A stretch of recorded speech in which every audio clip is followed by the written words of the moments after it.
Discover everything under the sun this season in Georgetown. From summer shopping days that are just your style, to hot new restaurants with award-winning chefs and leisurely floats on the C&O Canal. Break out your best dance moves at free weekly dance classes along the waterfront, then cool down with a cocktail inside a historic watering hole. Visit georgetowndc.com/unexpected and squeeze a little more unexpected into your summer.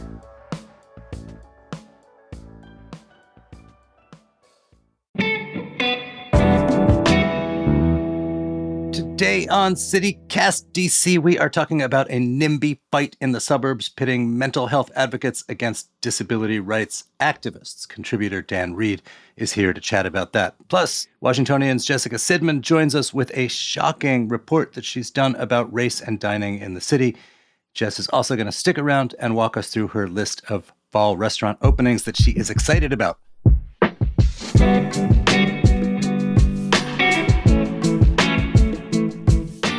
Today is Friday, September 15th. I'm Michael Schaefer. Here's what DC is talking about.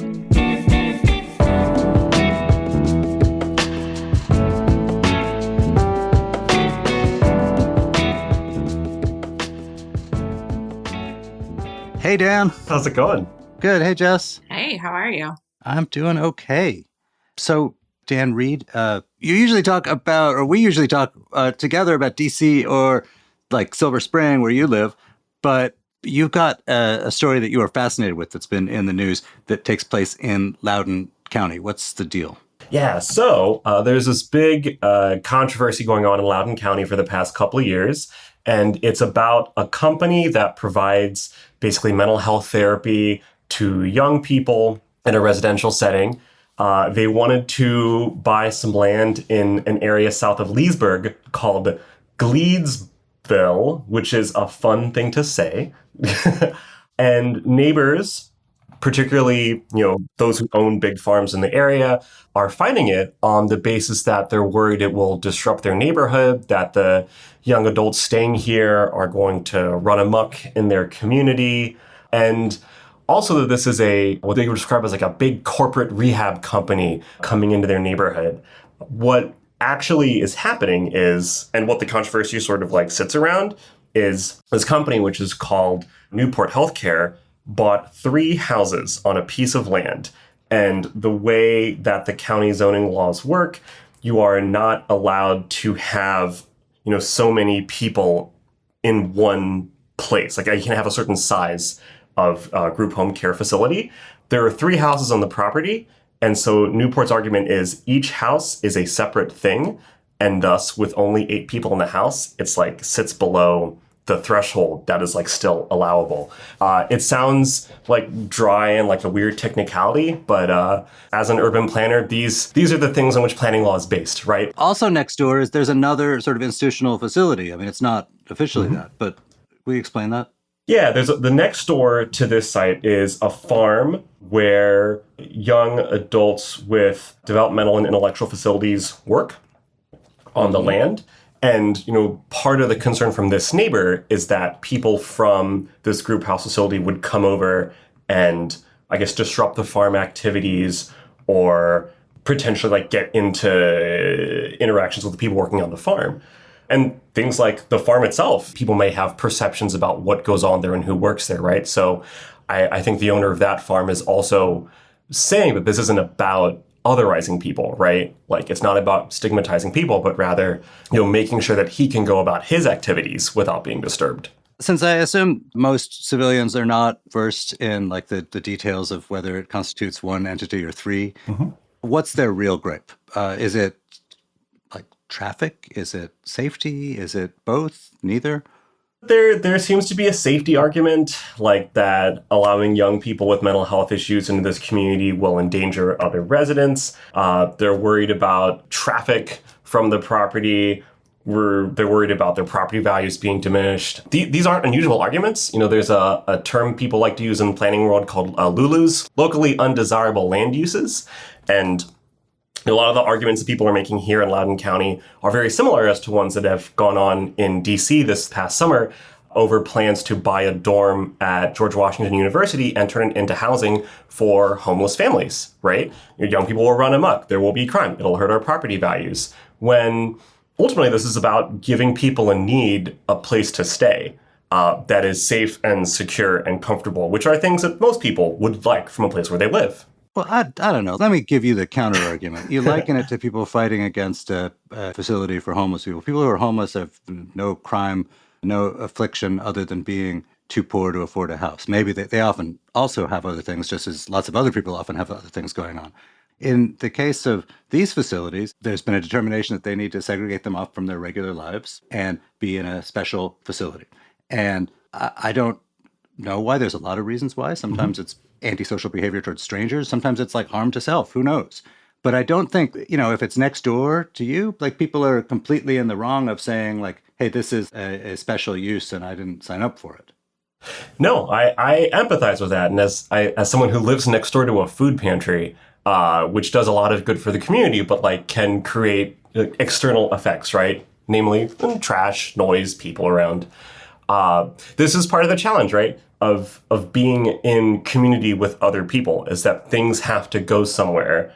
And part of the reason why this company is in Loudoun County is because they had previously tried to open in McLean, another wealthy but much closer in suburb, and they were basically run out of town, right? So part of the rationale was, if we're going to go out here to where there are farms, it'll be far enough that people won't be as worried about our presence. And it turns out that wasn't the case.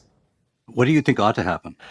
I mean, the thing is operating, and I do tend to have empathy for the people who need services. And I'd like to think that this is the kind of sort of spread out situation where the externalities of it might be a little bit less. I think at a certain point, it comes down to making sure that there's an agreement with neighbors and the county about how these things operate and that they're held accountable for it.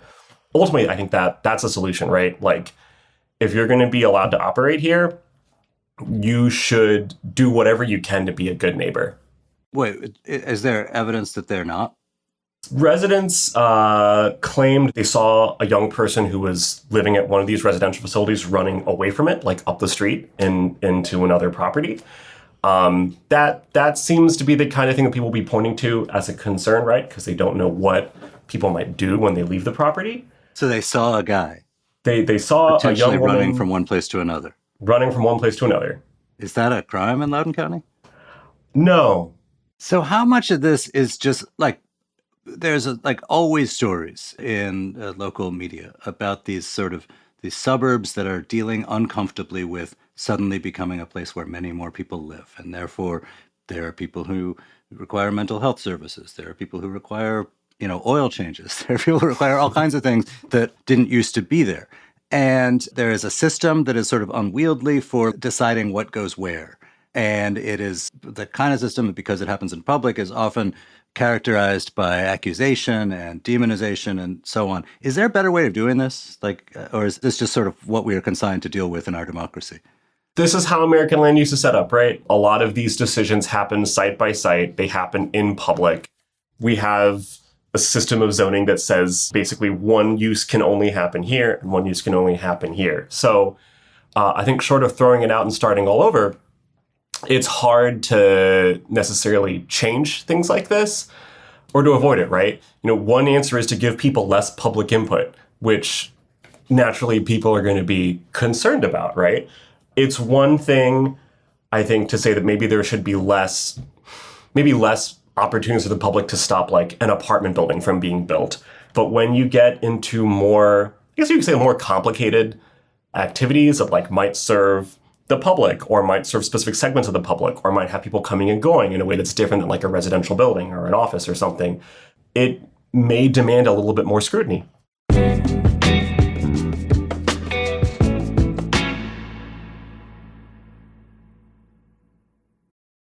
This episode is brought to you by Certified Piedmontese Beef.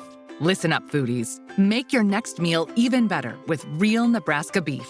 They have healthy, tender, delicious Italian heritage beef, grass-fed and sustainably raised on lush pastures in the Midwest. You can even create your own personally curated meat box that's shipped right to your door. To get 2 free steaks with any purchase over $50, use the code FREEBEEF at checkout. Learn more and shop exclusively at cpbeef.com.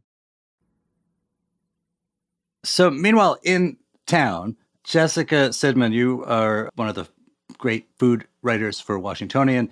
And as I know personally, a really amazing reporter. You had a pretty hot story about segregation and race and the Gordon Ramsay restaurant at the Wharf. What can you give us the quick and dirty about that? Absolutely. So for anyone who hadn't heard, celebrity chef Gordon Ramsay opened this splashy new restaurant at the Wharf, Hell's Kitchen, back in January.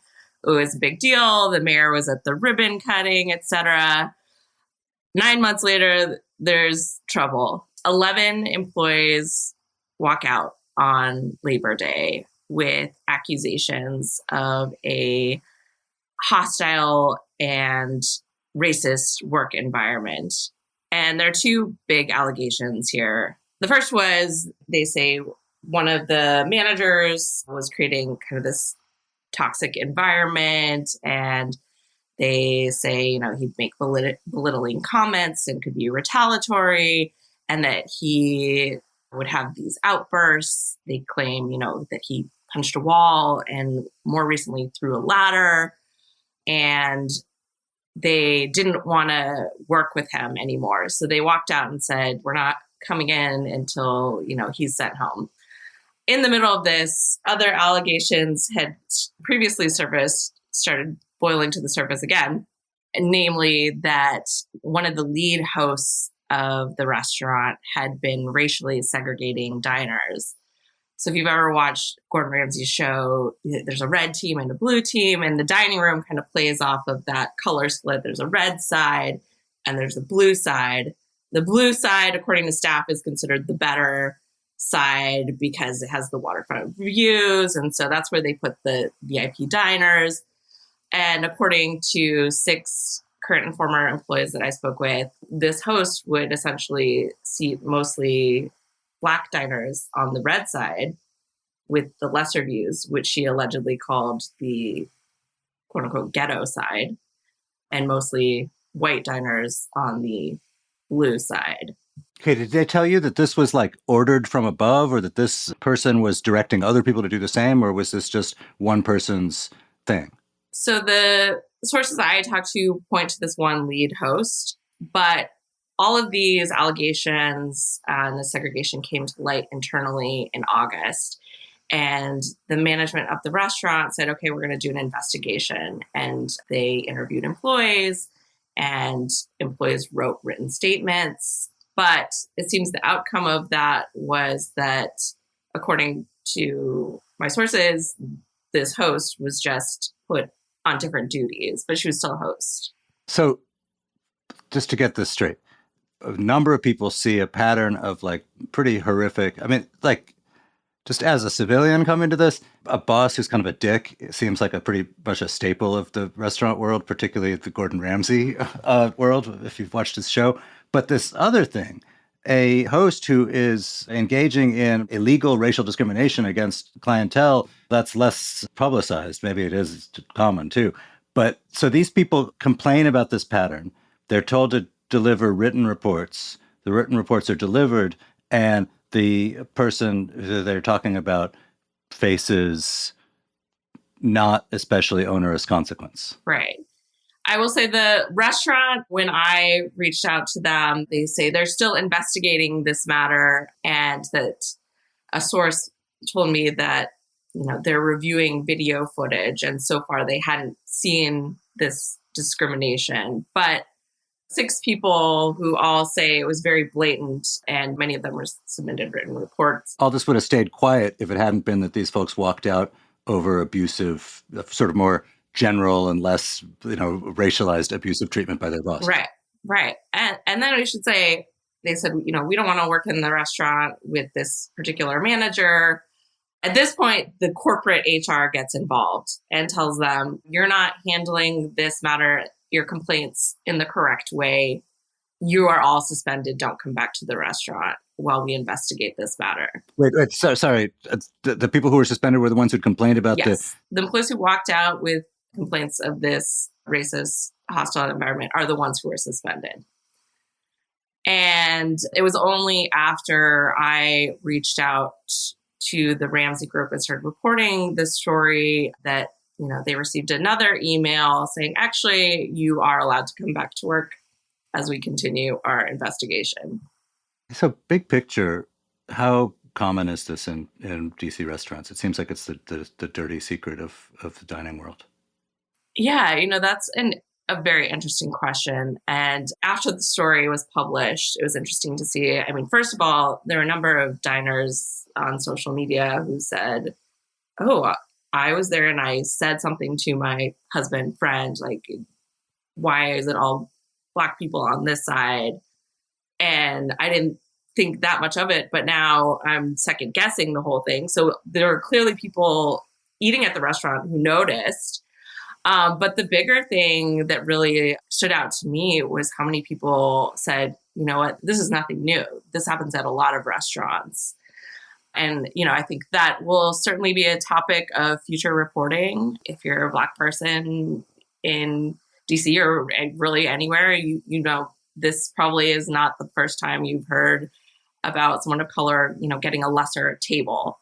Maybe it's not quite the same as what happened here, but it's not an anomaly. Speaking of personal experience, growing up, my family would eat at Cracker Barrel, like the chain of like southerny restaurants. And basically my parents started boycotting it and have for years and years because a similar story came out. They would be seating Black patrons closer to the kitchen and away from everyone else. So like this doesn't feel surprising. It's a bummer to see it at such a high-end, like splashy, publicly visible restaurant. It makes you want to go in and ask for a seat by the window and see what happens. Well, what do you think would have happened, Jessica, if your reporting had been about like some, singular place that was not part of a chain, not connected to like a national brand and a TV person? All these, Gordon Ramsay and his company have a great deal to lose. That like if, some schmo opened their own restaurant, they would not necessarily have. There's no like broader economy with an individual person. Do you think the reaction would have been different if you had called that kind of place versus if you had a place that had like a corporate HR apparatus? I mean, I would like to believe that if this happened anywhere, there would be outrage. But, certainly I think there's a lot of attention when you have a celebrity chef involved. Just a lot of people are going to, click on that story. But it should be outrageous no matter where it happens. What do you do as a reporter and as a person who gives people tips and writes up recommendations for where to go? How do you factor in this question of like, are these people, bad people? Are they creating an unjust environment for their staff or an unwelcome experience for members of our community? How do you factor that into like whether you recommend a place or what you write about a place? Do you, as you compile lists and so on, do you factor that in? Do you ask that question just in general? Ugh.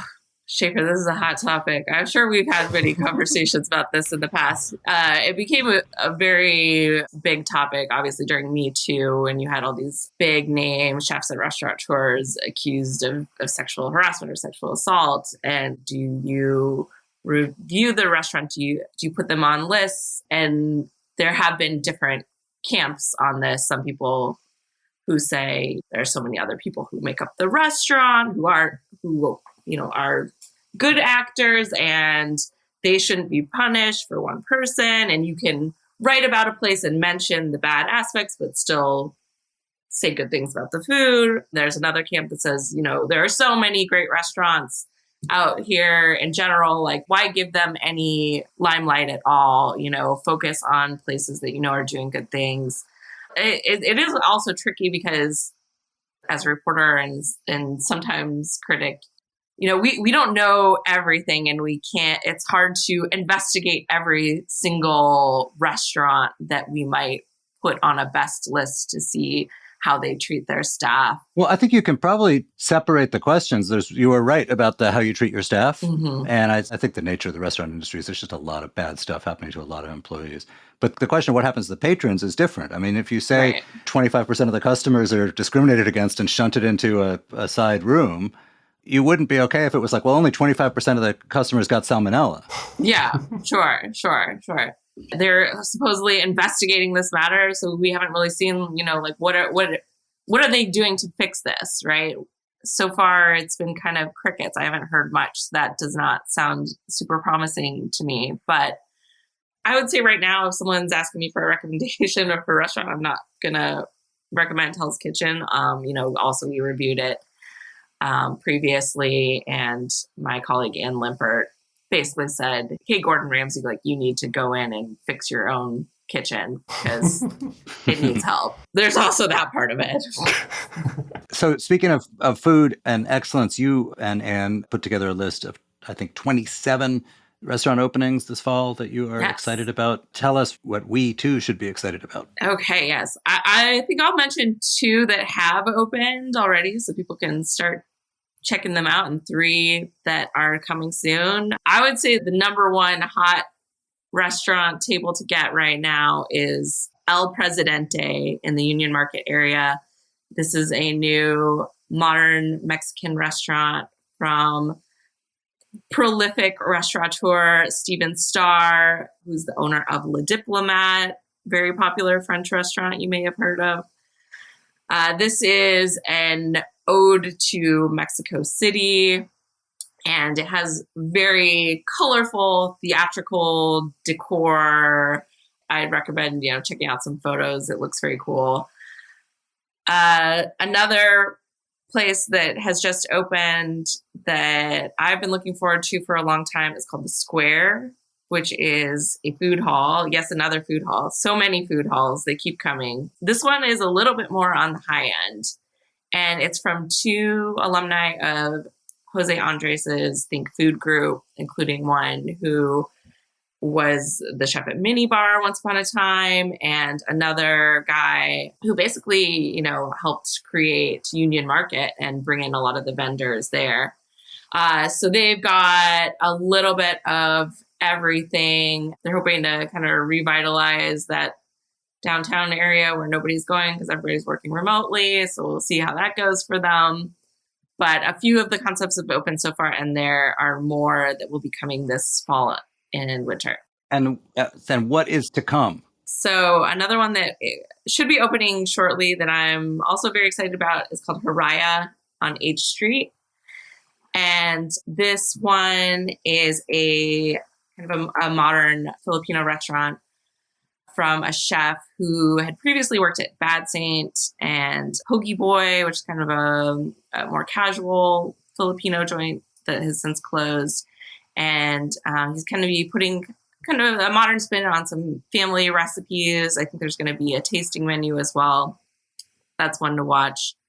Another one that I am very intrigued by is Minetta Tavern, which is from restaurateur Keith McNally, who's kind of a Instagram provocateur.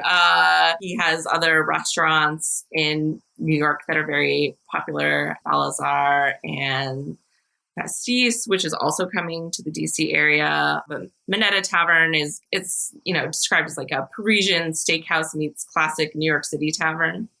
And the location here is going to have this semi-private lounge that's called the Lucy Mercer Room, which is named after FDR's mistress.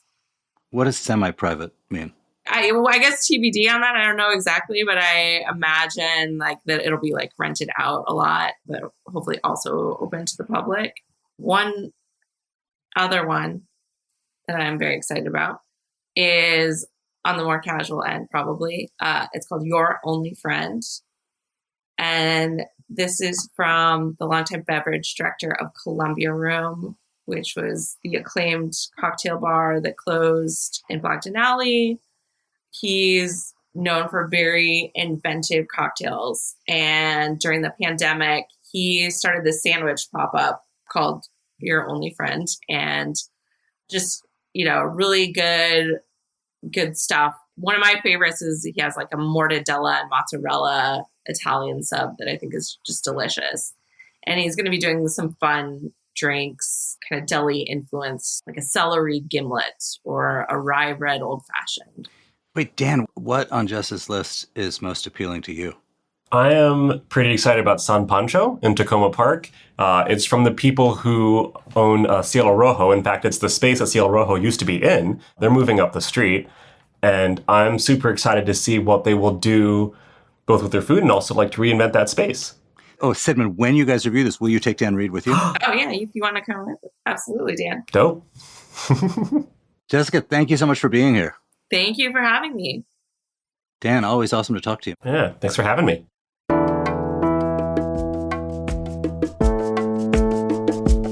And that is all for today here on CityCast DC. Our lead producer is Priyanka Tilve. Our producer is Julia Karen. Our newsletter writer is Kayla Cote-Stemmerman.